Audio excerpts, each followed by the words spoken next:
Hi, I'm Angela Walters from Quilting is My Therapy, and in this video, Archie and I are going to show you how one little ruler can have big quilting results. I've done videos for the other rulers, and now it's Archie's turn. Archie may be a small ruler, but he sure is mighty. Now, I designed this ruler with creative grids to work in 3-inch borders, and I'm going to show you how easy it is to quilt these pointed arcs in those borders, as well as how you can use it to make a fun overall design for your whole quilt. So let's get started. And first thing I want to show you is that it makes a pointed arch. Now, the thing about arches is it's really hard to keep those symmetrical when you're free motion quilting. So Archie is going to help you keep it the same on both sides, which is fantastic. Now, when you're machine quilting with rulers, you have a couple different options.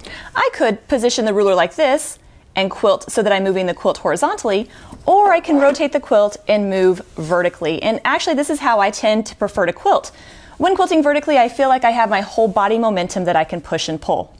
I'm going to position my ruler along this seam. Since there's a space in between my needle and my foot, I can't have this point come right to the edge because my quilting will actually go past it. So I wanted to start just short.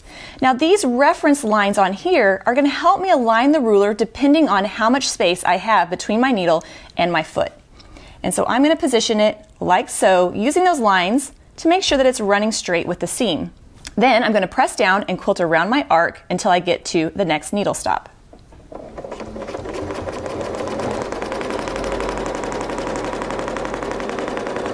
When I get to this point, it's going to be a gradual change, so it's going to be very easy to go fast and go around it and not get so much of a point, more of a rounded look, and that's completely fine. But I'm going to pause, reposition my hands, and then come down the other side.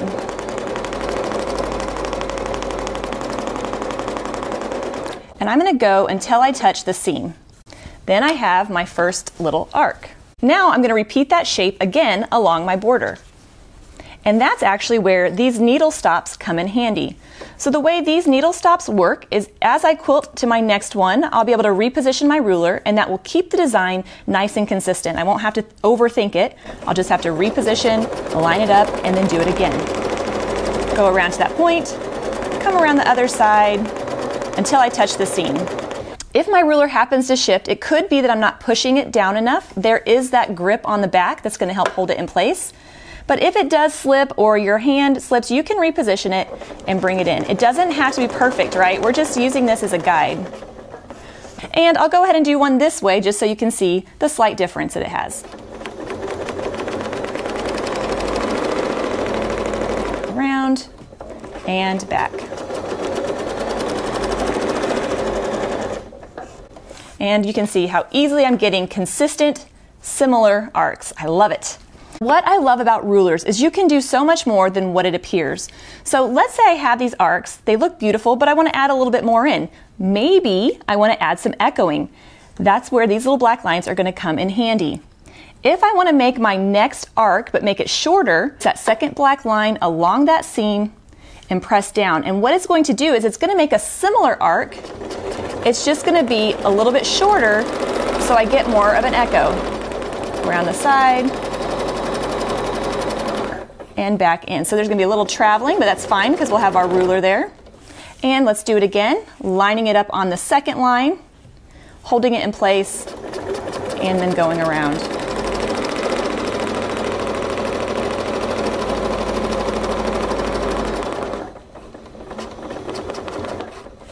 So let's see what that looks like. And there I have it, some fun echoed arcs that's really going to help fill in that area. Now let's try some fun orange peel arcs.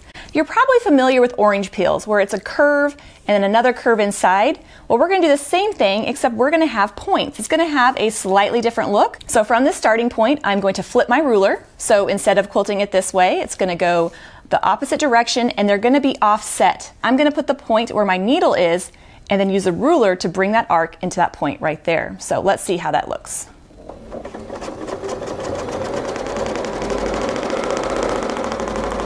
As I work my way around, if I need to, I can switch my hands. And I'm going to do the same thing. Reposition, line it up, and then go from point to point. And you can see there's the start of my little orange peels, or they kind of look like little leaves. I'm loving how that looks. Now I know that every quilt isn't going to have a 3-inch border. That's why you can use Archie to fill in larger spaces. You can actually stack these arcs on top of each other to get a really cool look that's going to fill in a bigger area, such as a block or even a whole quilt. And I'm going to start by quilting a row of arcs along my area.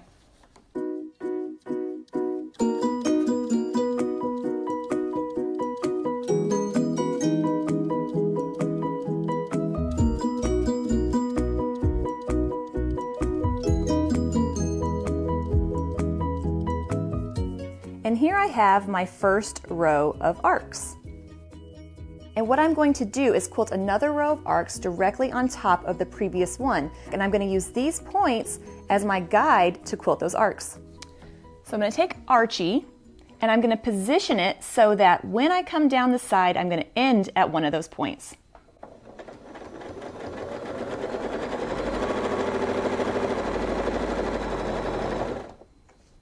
Reposition, using those needle stops to help me see where I'm going and holding it in place.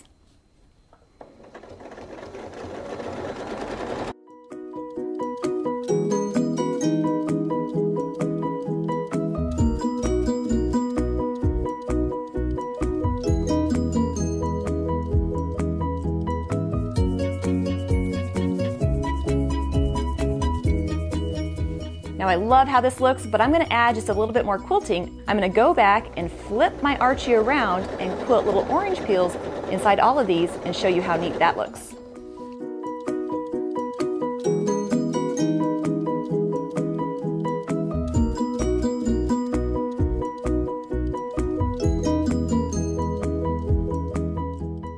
That first row is done, and now I'm going to do the same on the second row. And there we have the first couple rows of the design. And I think what I'm going to do is keep quilting this and we'll see how the whole thing looks.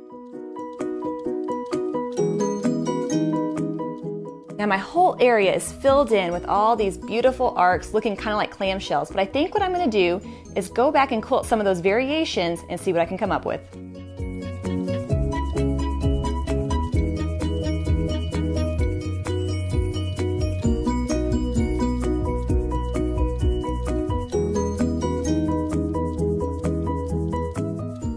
Now how about that? Who would have thought that such a little ruler could have such big results?